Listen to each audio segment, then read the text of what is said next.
Last class में हमने पढ़ा था कि कैसे हम फोटोशॉप की एक न्यू फाइल क्रिएट कर सकते हैं, हमारे पास सोशल मीडिया पोस्ट का क्या साइज़ होता है। तो आज की क्लास में हम फोटोशॉप के इंटरफेस के बारे में, कि उसके टूल्स क्या होते हैं, लेयर्स कहाँ होती हैं, प्रॉपर्टीज़ में का क्या रोल होता है यहाँ पे, उसके बारे में जानेंगे। तो चलिए स्टार्ट करते हैं। तो हम जब भी एक न्यू फाइल क्रिएट करेंगे, जैसे हमने लास्ट टाइम करा था, तो हमें ऐसा इंटरफेस हमें शो हुआ था। तो उसके बाद हमारे पास जब फोटोशॉप ऐसा शो होता है, जो बीच में ये वाइट बॉक्स आता है, ये हमारा वर्किंग एरिया होता है जहाँ पे हम डिज़ाइन बनाते हैं। लेफ़्ट साइड में हमारे पास सारे टूल्स आते हैं। हमारा सिलेक्शन टूल्स हो गया, जो हमारा फ़ोटो के कटआउट्स निकालने में काम होगा, ब्रश हो गया, इरेज़र हो गया, शेप्स बनाने के लिए हो गया, टेक्स्ट टूल हो गया, मूव टूल हो गया। ऐसे हमारे पास और भी बहुत डिफरेंट डिफरेंट टूल्स आते हैं। राइट साइड में हमारे पास लेयर्स और उनकी प्रॉपर्टीज शो होती है। तो अगर हमारे पास ये ऑप्शन कभी ना दिख रहा हो या हमारा ऑप्शन गायब हो गया, तो हम ऊपर विंडोज़ में जाके यहाँ पे सारे हमारे पैनल्स होते हैं, हम उनको ऑन कर सकते हैं। जैसे अभी ये लेयर्स का पैनल है, यहाँ पे अभी ये ऑफ होगा, जैसे इस पर क्लिक करूँगा आप देखोगे लेयर का पैनल ऑन हो जाएगा। ऐसे ही हम प्रॉपर्टीज़ का भी कर सकते हैं। तो सबसे पहले हमारे पास यहाँ पे आता है मूव टूल। अब जो हमारा मूव टूल होता है वो किस लिए काम आता है, तो उसके लिए हम एक शेप बना सकते हैं। उसको समझाने के लिए अभी के लिए, फिर हम शेप टूल आगे पढ़ेंगे अच्छे से प्रॉपर। अब आप देखोगे मैंने एक शेप यहाँ पे बना लिया शेप। अब वो शेप जैसे मैंने बनाई, आप देखोगे लेयर्स में मेरे पास एक लेयर भी शो होने लग गई। तो फोटोशॉप में आप कोई भी काम करोगे, टेक्स्ट लिखोगे, एक न्यू शेप बनाओगे, फ़ोटो लोगे, कभी ब्रशेज लाओगे, तो यहाँ पे हमारे पास एक हमेशा डिफरेंट लेयर बन के आएगी। तो उस लेयर का ये बेनिफिट है कि आप कभी भी उस लेयर को यहाँ से हाइड कर सकते हो। अगर आपको वो लेयर नहीं चाहिए, अगर आपको लेयर की ओपेसिटी कम करनी है, तो आप यहाँ से उसकी ओपेसिटी कम कर सकते हो, जिससे वो थोड़ी दिखने में ट्रांसपेरेंसी उसकी कम हो जाएगी, ताकि आप दूसरी चीज़ के साथ उसको ब्लेंड करना चाहते हो। अगर आप इस लेयर को लॉक करना चाहते हो कि हम कुछ काम कर रहे हैं, मेरे को इस लेयर को अभी मूव नहीं करना, तो आप यहाँ लॉक टूल से लेयर को लॉक भी कर सकते हो इस तरह से। तो यहाँ से ये लेयर लॉक हो जाएगी। तो मूव टूल हमारा किसी भी शेप को सिलेक्ट करने के लिए या उस शेप को मूव करने के लिए यूज़ होता है।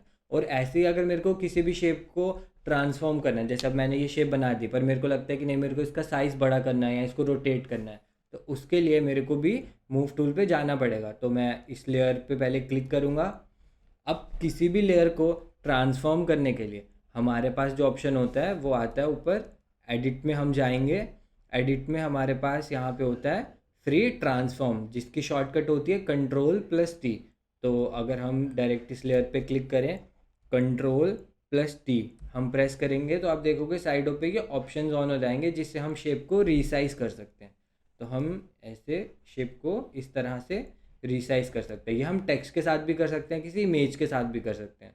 और इन्हीं पॉइंट से हम थोड़ा सा दूर जाएंगे, तो अब देखोगे यहाँ पे हल्का सा कर्व जैसा ऑप्शन आएगा। तो इसकी मदद से आप लेफ़्ट बटन प्रेस करके इसको आप ऐसे रोटेट भी कर सकते हो शेप को इस तरह से।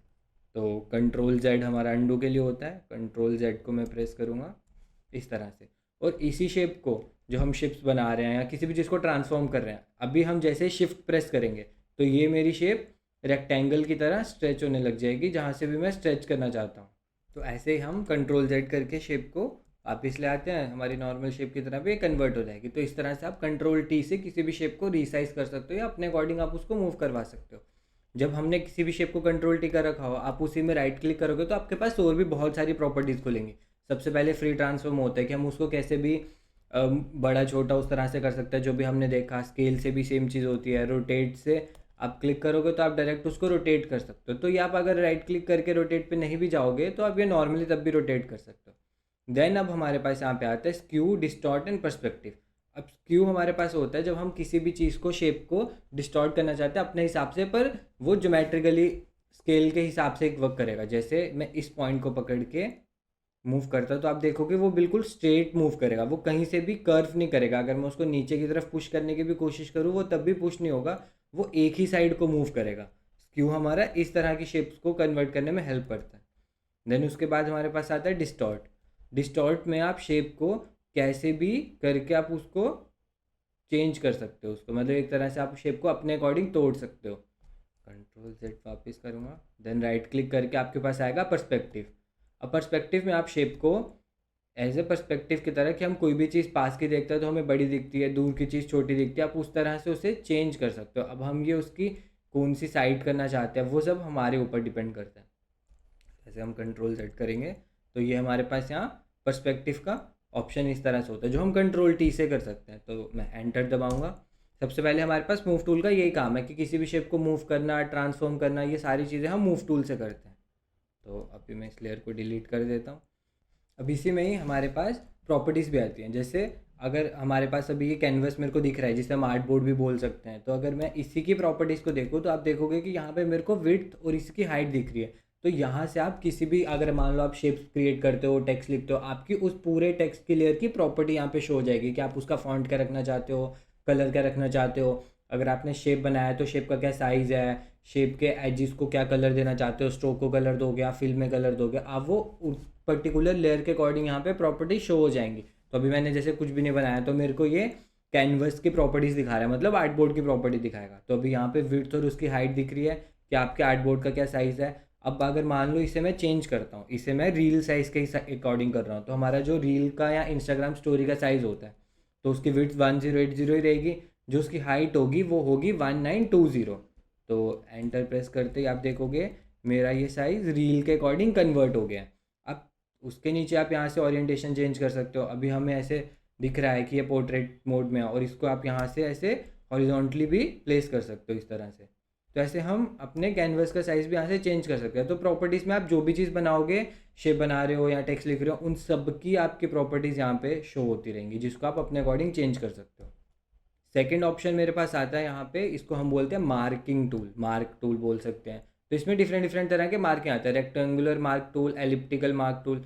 अब ये जो हमारे मार्किंग्स होते हैं बेसिकली ये हमें एक वर्किंग एरिया दे देते हैं कि अगर मैं कुछ भी काम करूँगा, कलर फिल करूँगा या इसको डिलीट करूँगा, तो ये सिर्फ इतने वर्किंग स्पेस में काम करेगा और इसके बाहर कोई भी काम नहीं करेगा। एग्जाम्पल के लिए जैसे अभी मैं ब्रश ले लेता हूँ, एक कलर पिक करता हूँ, तो ये ब्रशेस के बारे में, इस सारी चीज़ों के बारे में हम अभी आने वाली अगली नेक्स्ट क्लासेस में पढ़ेंगे। अब जैसे ये मैंने मार्किंग कर रखी है, आप देखो अगर मैं ब्रश लाने की कोशिश करूँ आप देखोगे बाहर नहीं चल रहा, पर इसी ब्रश को मैं अंदर चलाऊँ तो वो इजीली चल रहा है।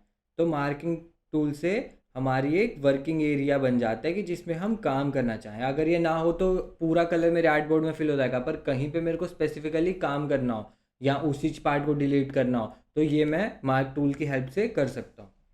तो आई होप आपको ये समझ आया होगा कि हम फोटोशॉप के टूल, बेसिक इंटरफेस क्या होते हैं, मूव टूल किस तरह से काम करता है, लेयर्स हमारी किस तरह से होती हैं। तो ऐसे हम नेक्स्ट क्लास में पढ़ेंगे कि हमारे पास सॉलिड कलर्स होता है, ग्रेडियंट कलर होते हैं, किस किस टाइप के कलर होते हैं जो हम बैकग्राउंड में यूज़ कर सकते हैं।